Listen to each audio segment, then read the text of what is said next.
어딜 것 같으십니까? 이 화면 딱 봐도 무슨 만주 같죠? 허벌판에 그리고 산에 나무도 없어요. 사실 우리나라 산에는 원래 나무가 없었습니다.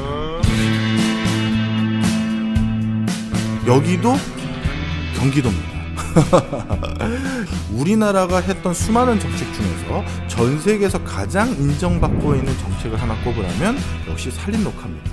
이렇게 지금 화면에서 보시는 것처럼 산림을 조성하는데 다 실패했는데 유달리 우리 한국만 어떻게 이렇게 푸르른 지금의 금수강산으로 바꿔놨느냐, 도대체 그 성공한 정책의 비결이 뭐냐, 자 그것에 대해서 오늘 말씀드리면서 진행을 하려고 합니다.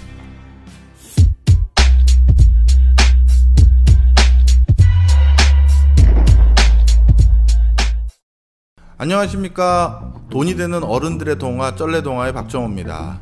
자, 오늘은 저희 그 쩔레동화 추석 특집을 좀 준비해 봤습니다. 저 혼자 하면서 추석 특집이라고 하니까 좀 머쓱하긴 한데요.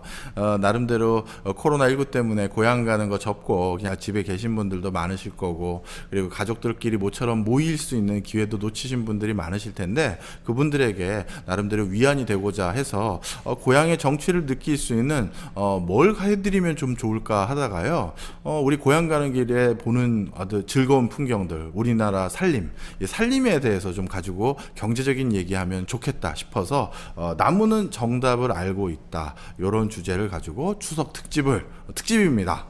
오늘 영상 자료가 많아요. 그런 걸 좀 준비를 해봤습니다. 자, 요즘 사실 우리 사회에서 많은 답답한 일들이 많습니다. 우리나라처럼 본의 아니게 국가 주도의 그 성장을 해왔던 곳은 국가가 나름대로 판을 깔아야지만 민간 부분에서 활동을 할 수가 있어요. 미국처럼 갑자기 자율주행 자동차가 피닉스 시내를 돌아다닌다고 했었을 때 우리나라에서는 위법한 행위지만 미국에서는 가능한 거고, 좀 국가의 여러 가지 가치관과 진화 발전의 맥락이 많이 다르죠. 자, 그런데 그 과정에서 요즘 참 답답한 것들이 많습니다. 어떻게 보면 법을 만들거나 법을 만들어야 될 사람들이 스스로 법을 어기거나, 우리에게는 뭐 아파트 사거나 뭐 1가구 2주택 하지 말라고 해놓고선 뭐 누구는 더 많이 가지고 있고, 이런 것들을 볼 때마다 도대체 뭐 하자는 거냐, 이런 짜증 아닌 짜증도 날 때도 있죠.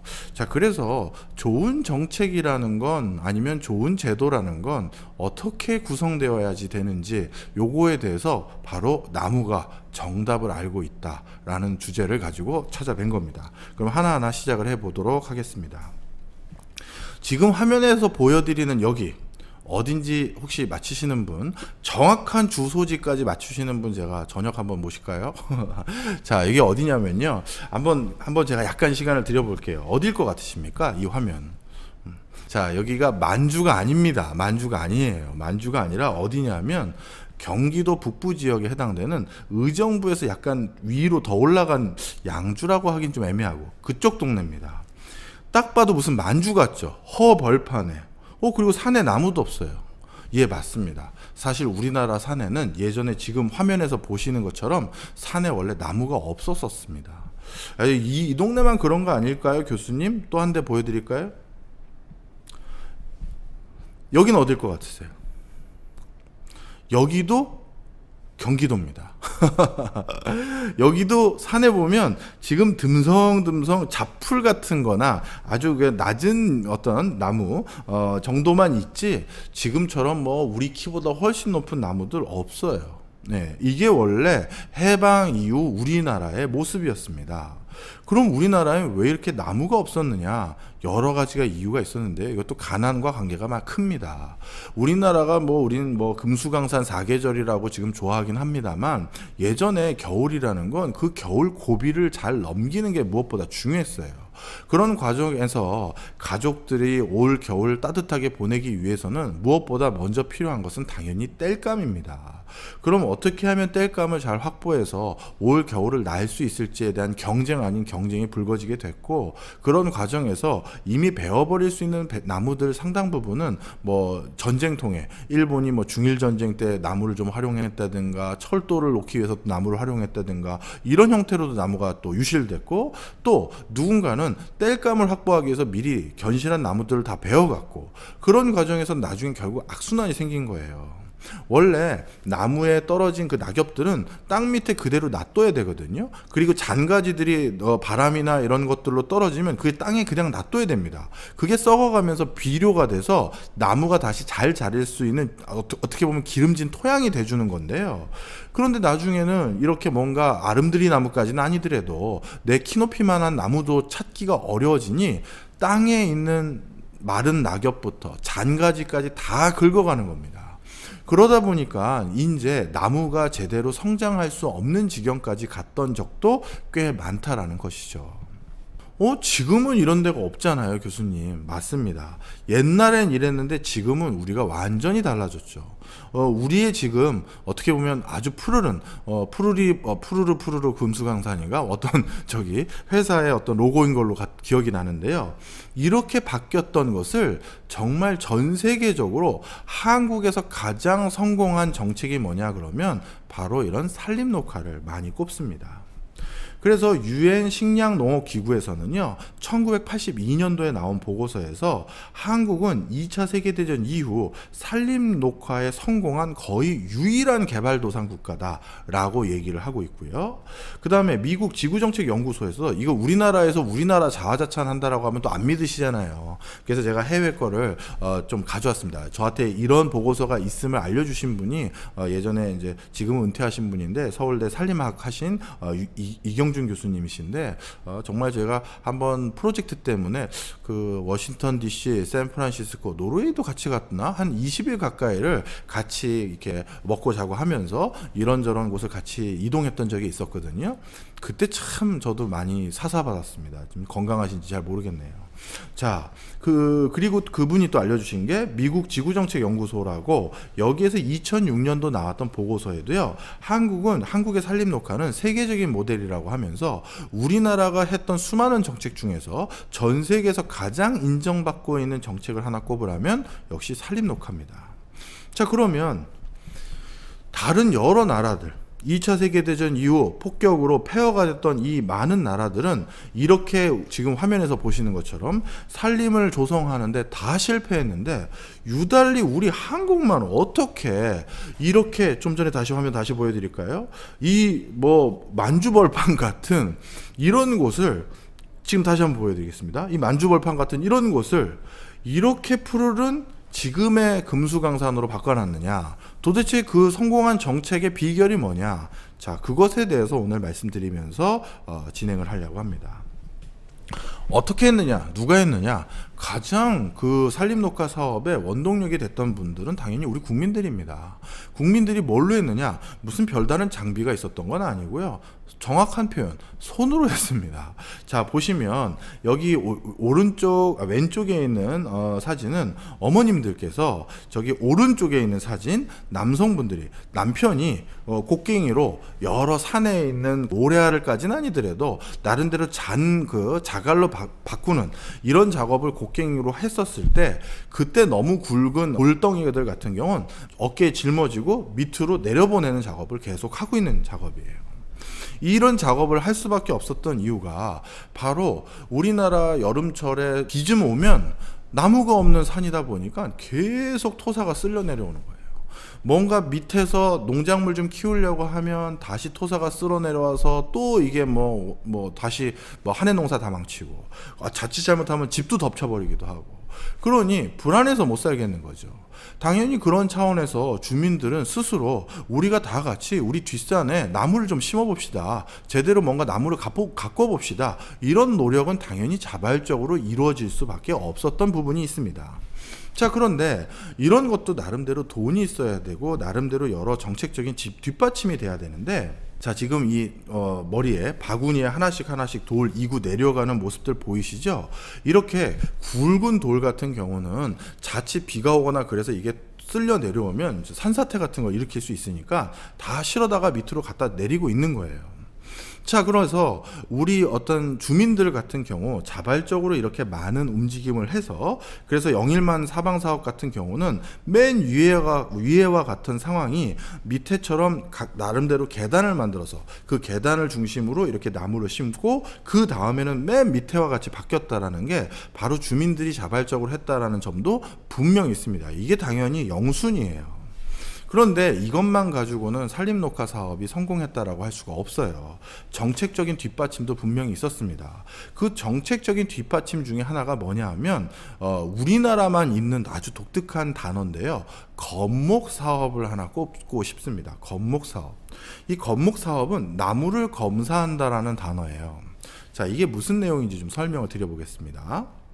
2차 세계대전이 끝나고 월드뱅크를 비롯해서 개도국의 여러 가지 어떻게 보면 자립할 수 있는 터전을 만드는 그런 일을 지원했던 국제기구에서는 개도국들마다 이 국제기구를 찾아와서 우리가 산림자원이 너무 황폐해졌으니 나무를 심도록 대출 좀 받아주십시오. 아니면 원조 좀 해주세요. 라고 찾아옵니다. 그럴 때마다 월드뱅크가 초창기에는 많은 개도국에서 나무 심는다고 하니까 나무 심으라는 돈을 주기도 하고, 이렇게 돈을 줬더니 부패한 관료들이 그 돈을 다른 데 쓰는 일도 왱왱 있기 때문에 어쩔 수 없이 그런 묘목들 있잖아요. 나무 묘목을 뭐 20만, 뭐 30만 개의 묘목을 사서 주기도 하고 그랬었습니다. 그랬더니만 어떤 일이 생겼느냐. 대부분의 개도국에서는 그 나무 묘목을 심으라고 사준 그 묘목을 실제 심었는지 안 심었는지도 모르겠지만 실제 활착육이라고 해요. 나무를 심은 다음에 나무가 어느 정도 정상적으로 성장하는 걸 활착률이라고 하는데, 활착률이 뭐 50%는커녕 10%, 20%밖에 안 되는 수준으로 되게 낮은 수준이었습니다. 그래서 도대체 이 산림녹화는 돈을 준다 한들 제대로 집행이 안 되는구나. 관료들의 부패도 있었고요. 또 관리 감독도 잘 안 되는 게, 저 높은 산에 가서 묘목을 예를 들어서 일당 주고 가서 산에서 나무 좀 심으십시오 해서 나눠주면 산에서 정말 나무를 여기저기 돌아다니면서 심었는지 아니면 산에 올라가서 담배 좀 피다가 그냥 바로 내려왔는지 알 방법이 없잖아요. 그러다 보니까 그 많은 묘목을 사서 나무를 심으라고 해도 좀처럼 산림녹화 사업이 좀처럼 제대로 전개되지 않았던 것이죠. 그런데 어떤 일이 생겼냐 하면, 우리나라에서는 그런 식으로 했다가는 산림녹화가 제대로 전개되지 않을 거라고 생각을 했던 겁니다. 그래서 처음에 어떻게 했느냐. 자, 초기에 우리나라가 이렇게 나무를 심기 위해서 했던 정책들을 한번 말씀드리겠습니다. 먼저 월드뱅크 등에서 우리가 산림녹화에 돈을 쓰겠습니다 하면서 원조 자금을 받았어요. 그랬더니만 이제 UN 등의 이런 국제기구에서도 하도 개도국에 이렇게 돈 주면 관료들의 부정부패로 돈을 엉뚱한 데 쓰는 데가 많으니 그 돈을 꼭 나무 심는다고 했으니 나무 심는 데 써라 라고 하면서 우리가 나중에 감시하러 가겠다라고 이제 감시를 왔었습니다. 그랬더니만 한국 정부에서는 어떻게 했었느냐. 나무를 심겠다고 한 돈의 일부를 뚝 떼가지고 뭘 했느냐면 탄광 개발에 돈을 썼어요. 그랬더니만 국제기구에 왔던 이 모니터하는 감시단들이 이거 봐라, 니네 나무 심는다라고 해놓고선 또 엉뚱한 짓 하지 않았느냐, 니네도 여타 개도국들과 다를 게 없구나 라고 했는데, 우리의 항변은 그건 아니었습니다. 아니, 나무를 심기 위해서는 탄광 먼저 개발을 해야죠 라는 게 우리의 항변 아닌 항변이었어요. 무슨 스토리냐. 산에 가서 이 그 국제기구에서 사줬던 묘목을 심으려고 산에 가서 묘목을 심는다 한들 한겨울을 나야 되는 많은 국민들이 어떻게 한다? 지금 우리 집이 얼어 죽게 생겼는데 산림녹화는 무슨 산림녹화에서 그 묘목을 다 뽑아갈 가능성이 많잖아요. 그러니 나무 심는 것의 활착률을 높이기 위해서는 그 나무가 정상적으로 잘 자랄 수 있는 환경을 만들기 위해서 국민들이, 특히 산림 근처에 사는 국민들이 땔감이 필요해서 그런 걸 뽑아갈 수 있는 국민들에게 탄광을 개발해서 먼저 석탄이나 연탄을 갖다 줘야지만 저 나무를 안 뽑아갈 거 아니냐라는 게 우리 정부의 당시의 대응이었어요. 당연히 국제기구에서 뭐 오마이 가신 거죠. 아, 그렇구나 하면서 무릎을 쳤다라고 뭐 선배들은 그랬는데 뭐 정말 무릎을 쳤는지 잘 모르겠습니다만. 자, 그런데 그렇게 나서 그렇게 하고 난 뒤에 자, 국민들에게는 나름대로 여름철을 날 수 있는 이런 번개탄, 열탄 뭐 이런 것들을 보내줬는데요. 그러면 정작 이 묘목들을 공무원들 손에 쥐어진 다음에 산에 가서 나무 심어라 라고 했었을 때 공무원들이 여타 개도국들처럼 나무를 잘 안 심을 수가 있잖아요. 그래서 어떻게 했느냐. 겁목 제도라는 걸 만든 겁니다. 나무를 예를 들어서 500그루를 주고, 이 5000그루라고 하겠습니다. 500그루 너무 작네요. 5000그루를 주고 이 5000그루를 네가 산에 가서 심어라. 그리고 나중에 적당하게 이 산에서 나무를 네가 잘 심었는지 검사하겠다라는 게 겁목제도예요. 그런데 이 겁목제도를 그냥 했느냐? 아닙니다. 또 거기서 어떻게 보면 서로 자기 사람 봐주기 이런 게 일어날 가능성이 많은 게, 대부분 이렇게 산림 녹화를 해야 되는 곳은 지자체인 경우가 많아요. 서울이 아니라. 근데 지자체 관료들 같은 경우는 어떤 상황이냐면, 지금 산림 계장님이라든가 산림 과장님이, 사실 지자체는 동네가 너무 좁기 때문에 누구의 처족하래, 누구의 당숙이래, 누구의 고모래 이럴 가능성이 많죠. 그런데 그 고모가 뭐 예를 들어서 누구의 고모가 아니면 내 친구의 아버님인데, 아니면 내 친구의 친형인데, 그런 사람이 산에 가서 나무 심겠다고 묘목 5,000그루 들고 갔는데, 사실 5,000그루 제대로 심지 않고 한 500그루만 심고 대충 어디 가서 농땡이 부리다가 내려왔던 걸 내가 겁목하러 올라갔는데 발견했어요. 발견했다 하더라도 내가 아는 아주 지극히 가까운 사람이 이거 제대로 일 안 했다라고 그 당시 사회문화 속에서 거기에 칼을 댈 수 있는 그런 제도입니까? 당연히 그런 제도는 워킹하지 않아요. 제도를 그렇게 만들면 워킹하지 않습니다. 그래서 그 다음 했던 게 뭐냐, 그렇게 같은 고장에서 같은 고장의 공무원들을 서로 겁목을 하면, 나무를 검사하면 이게 제대로 안 되니 어떻게 했느냐, 충청도 공무원이 경상도에 가서 검사하고, 경상도 공무원이 예를 들어서 전라도에 가서 검사한다든가, 이렇게 타 지역 사람을 보내서 다른 지역 사람들이 나무를 제대로 심었는지를 검사하도록 해버렸습니다. 자, 그러면 또 이럴 수가 있죠. 이렇게 타 지역 사람이 이 동네에 와가지고 나무 잘 심었는지 안 심었는지 검사로 왔다라고 하면 또 어떻게 되겠습니까? 융숭하게 접대하죠. 뭐 탁배기 딱 가지고 오고, 소 한 마리까지는 아니더라도 돼지 작은 거 하나 잡고, 아니면 닭이라도 잡아서 좀 잘 좀 부탁드린다고, 우리 공무원들 더 힘든 거 다 알지 않냐고, 여기다 대고 뭐 얘넨 낙제다 이렇게 주면 우리도 또 승진 누락되고 그러면 마음 아픈 거 아니냐, 서로 좀 잘 좀 봐달라고, 이러기 딱 십상이에요. 그래서 어떻게 했느냐, 국가의 공무원 숫자라는 건 법으로 어느 정도라고 TO가 명시되어 있습니다. 그런데 국가에서 그 당시 겁목제도를 했었을 때 가장 나무의 활착률이 좋은 지자체의 공무원들을 특진시키겠다, 아니면 특별 성과급을 주겠다라는 당근을 딱 걸어놨어요. 자, 이렇게 되고 났더니 이제 어떻게 되느냐, 만약에 타 지역에서 내가 융숭한 접대를 좀 받았다고 해서 그 동네 공무원이 심은 나무가 100% 활착률로 다 자랐습니다, 그렇게 사인을 해버리는 순간 우리 동네, 우리 군에 있는 내가 아는 그 공무원이 승진할 수 있는 기회를 놓치게 되거나 특별 성과급을 받을 수 있는 기회를 놓치게 돼버리는 거예요. 왜?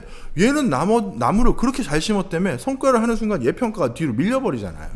따라서 이렇게 또 다른 당근책을 딱 걸어놨더니만 다른 지자체에 가서 대접좀 받았다라고 해서 절대 점수를 후하지 못하게 주도록 이런 인센티브 구조를 만들어 버린 거죠. 그러다 보니까 지금 화면에서 보이는 장면이 바로 그 장면인데요. 어떻습니까? 딱 장부 들고 나무에 올라가서 나무 이렇게 슬쩍 뽑아보는 거죠. 나무 제대로 안착했는지. 저 위에 있는 공무원도 넥타이 딱 매고 검은색 바지 입고 나무 제대로 몇 그루씩 지금 심어놨는지, 잘 자라고 있는지 다 개수 세고 있는 거예요. 바로 이렇게 이 나무를 잘 심을 수밖에 없는 인센티브 구조를 제시해 놓으니까 나무가 잘 자라는 겁니다. 그리고 그 당시 나무가 어느 정도 잘 자랐냐면요, 이 활착률이라는 것은 나무를 10그루 심었는데 그 중에 이제 심다 보면 뿌리가 유실되거나 아니면 병충해 때문에 아니면 땅에 딱 안착을 못해서 2그루는 뭐 유실되고 그러면 활착률이 한 80%다 뭐 이런 것들이 이제 활착률인데요. 해외에서 아까 말씀드렸던 그 보고서 있잖아요, 세계 식량기구라든가 지구정책연구소, 이런 데선 우리나라 나무 활착률이 거짓말이라고 처음에 했다는 거예요. 왜냐? 이렇게 활착이 될 수 없다라는 겁니다. 그 이유는 10그루를 심으면 어떻게 10그루가 다 자라냐, 거의 이건 말도 안 된다라는 거죠. 그런데 그 당시 10그루가 거의 다 자랐습니다. 어떻게 된 거냐면 설명을 드리겠습니다. 어떤 동네에 나무를 5,000그루 심으려면 딱 5,000그루만 손에 쥐어주는 게 아니라 이렇게 배송하거나 나르다가 그러다 보면 5,000그루보다 몇 그루가 좀 유실될 수가 있잖아요. 그래서 통상적으로 5,000그루보다 좀 많이 줍니다. 5,100그루일지 5,200그루일지는 모르겠지만 더 많이 줘요. 그러면 그러면 그 많은 나무들을 받았을 때 어떻게 하느냐? 다른 해외 개도국 같은 경우는 그 5,000그루 중에서 유실되는 거 나머지는 뭐 당연히 버리는 거라고 생각하고 그 5,000그루도 아까 말씀드린 것처럼 제대로 안 심었다고 말씀드렸죠. 근데 우리나라는 어떻게 됐느냐? 공무원이 자기 승진 걸렸잖아요. 아니면 특별 성과급 걸려 있거든요. 그러니 어떻게 되느냐? 그 5,000그루도 일단 다 심고요. 그리고 이건 좀 유실된 것 같아 보인 것들도 버리는 게 아니라 어디다 심어놔요. 네. 왜? 이 중에 다시 잘 자랄 수 있는 놈이 있을 수 있잖아요. 그럼 어떻게 되느냐? 일단 자기가 할당받은 5,000그루 다 심고 추가로 받은 것들 뭐 200그루를 더 받았다 하면 200그루를 어디다 심어 놓습니다. 그러다가 어떻게 하느냐? 검목관이 와서 검사하는 날 있다라고 하면 그 전날 나머지 내가 잉여로 200그루 더 받아놓은 거 그것들 중에서 그래도 이 중에서 살아난 나무가 있네 라는 거 몇 그루를 잘 이 뿌리까지 해가지고 그걸 들고 올라가요. 올라가면 그 5,000그루 나무들 중에서 비실비실하거나 잘 안 자라는 거 있잖아요. 그것들을 내가 잉여로 200그루 더 받아놓은 것들 중에서 잘 자라는 거를 갖다 바깥 꽂아놓는 겁니다. 네. 이 많은 나무 중에서 안 자라는 것들을 그 밤에 갖다 꽂아놓는 거예요. 다시 심어놓는 거죠. 그러니 100%에 가까운 활착률을 보이는 거고 전 세계에서 일어날 수 없는 수준의 활착률이 있는 것들이 해외 관료들이 놀라는 거죠. 도대체 이게 어떻게 이런 일이 생기는 거냐? 인센티브 구조였던 거예요. 공무원들이 한 그루라도 버리지 않게 될 수밖에 없었던 구조가 있었던 거죠. 이것도 이경준 교수님이 주신 귀한 사진이신데요. 본인이 직접 찍으셨다고 하더라고요. 봉화군 산림조합에서 연료림 실태 조사서 조사된 내용들을 이제 보여준 건데 검목관이 봉화군에서 자기가 여기는 얼마나 나무가 잘 심어졌는지 그 검사했던 검목관 도장 딱 찍어 놓은 건데요. 요거 자세히 보시면 검목관의 동네 어딘지 보이시죠? 전북 진안군입니다. 경북 봉화에 와서 전북 진안군의 사람이 와서 확인했다는 거죠. 충청도가 전라도 갈 때가 있고 충청도가 경상도 갈 때가 있고 경상도가 충청도 갈 때가 있고 이렇게 다 이렇게 바꿨다는 거예요. 그래서 정말 엄정하게 한 그루 한 그루 제대로 심었는지 여기 괜히 후하게 주면 우리 지자체 공무원 특집 못하는 거니까요. 바로 이렇게 상호 철저하게 관리 감독을 엄정하게 할 수 있는 인센티브 구조가 있었기 때문에 우리가 국제사회로부터 원조받은 그 나무들을 산에 제대로 심을 수가 있었고 더 많이 심을 수가 있었고 잘 자라게 될 수밖에 없게끔 관리했었던 것이다 라고 이렇게 이해하시면 좋겠습니다. 자, 그런데 이것만 가지고 또 나무가 잘 자라는 게 아니에요. 전 세계적으로 풀지 못한 숙제 중에 하나가 화전민입니다. 화전민 뭔지 아시죠? 나무에 불 질러가지고 그래서 그 나무가 다 재가 되면 그 땅이 비옥해지잖아요. 거기다 농사 지으면 아주 기가 막히게 자라거든요. 이 화전민은 산림녹화 사업의 전 세계적인 주적이었어요. 그런데 이 화전민을 없앤 게 아직도 전 세계 화전민들이 많습니다. 그리고 우리나라도 화전민이 아직까지 남아있었던 시기가 1970년대까지도 화전민이 많았어요. 이게 바로 화전민이 살고 있었던 그 당시 화전민 정착 집인데요. 보시면 그 산속에 이렇게 저렇게 뭐랄까요 쓰러져 간다라는 표현은 너무 결례된 것 같고 저런 허름한 집 짓고 화전하면서 살았던 사람들이 그 당시 70년대까지 상당수 있었습니다. 전체 농민의 6% 정도가 화전민이었다고 하더라고요. 자, 그러면 한쪽에선 나무 심는데 한쪽에선 불 지르면 이거 산림녹화 제대로 안 되는 거죠. 그래서 어떻게 됐느냐? 저 화전민들이 어떻게든 산에서 내려와서 우리 밑에서 정착할 수 있도록 유도해야지만 이 산림녹화 사업이 성공한다라는 걸 그 당시 성찰합니다. 그래서 어떻게 하느냐? 처음에는 무작정 화전민들을 끌어내렸어요.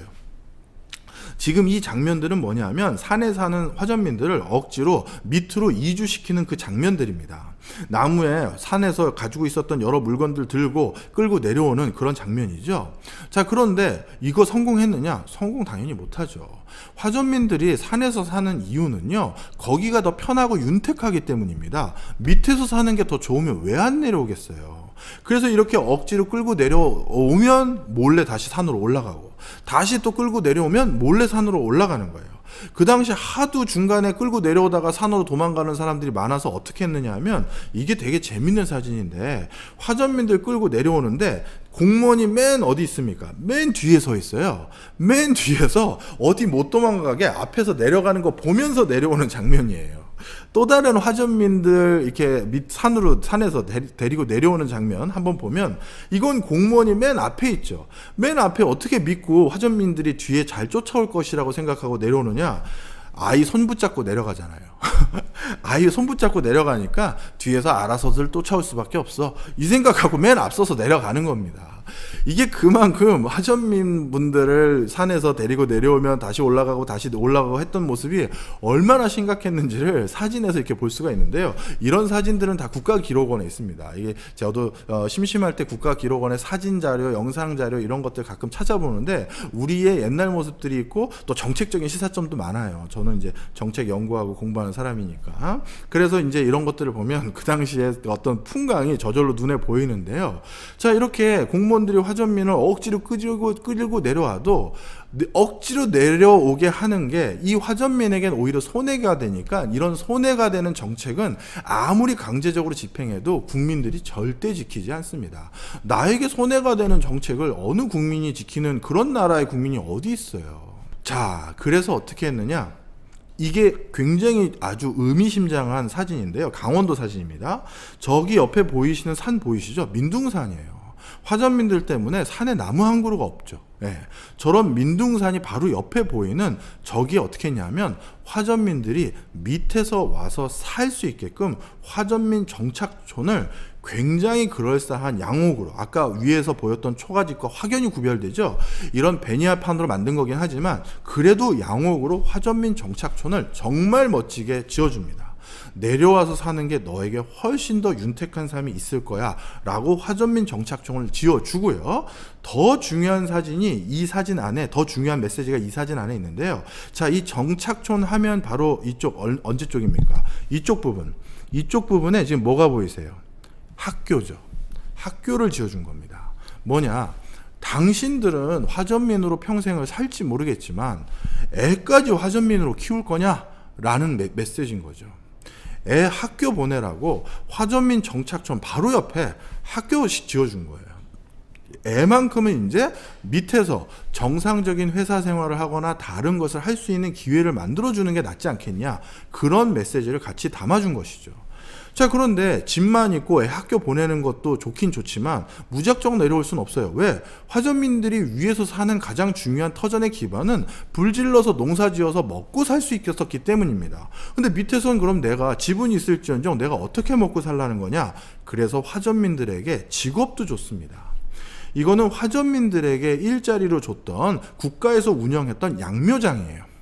바로 묘목을 키우는 이 일에 대한 이 업무를 화전민들에게 알바 아니면 하여튼 화전민들을 고용해서 화전민들에게 그 일을 줬고요. 그러니 밑에서 내려와서 살아도 나름대로 내가 생계수단을 할 수 있는 여지가 생겼구나, 이런 것들을 만들어 준 거고요.